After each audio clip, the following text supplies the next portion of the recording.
je vais vous parler du Pentax Q, qui est à ce jour le plus petit et le plus léger appareil photo numérique à objectif interchangeable. Donc voilà. Et nous avons fait le choix d'un capteur à taille réduite pour justement pouvoir mettre à l'échelle tous les accessoires et notamment les optiques. Cet appareil est complètement débrayable en termes de mode d'exposition. On peut y ajouter une gamme de flash des réflexes classiques. Donc c'est vraiment la combinaison des avantages d'un compact et des avantages du réflexe. Alors le Pentax Q a aussi un côté baroudeur parce que sa coque est en alliage de magnésium. Alors le magnésium, ça a deux avantages, c'est que c'est léger et que c'est robuste.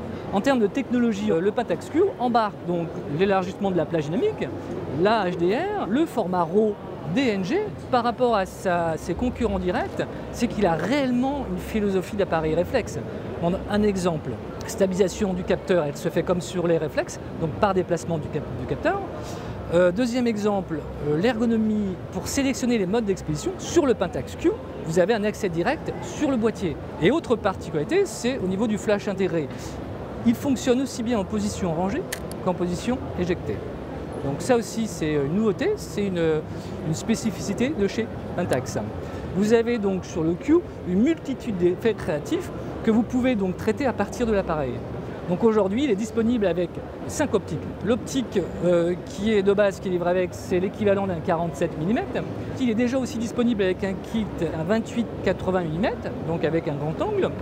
Vous avez le 100 mm qui est disponible, donc un téléobjectif. Vous avez un fisheye, on peut le trouver en deux couleurs, donc en noir et puis aussi un blanc et cru qui est particulièrement très sympa. Donc ceci pour toucher une clientèle plus large. Est-ce qu'on va sortir un hybride avec un capteur APS-C?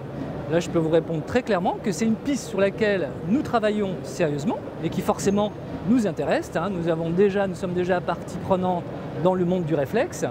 Donc voilà, c'est aussi une des raisons pour lesquelles on étudie cette piste d'une manière très sérieuse.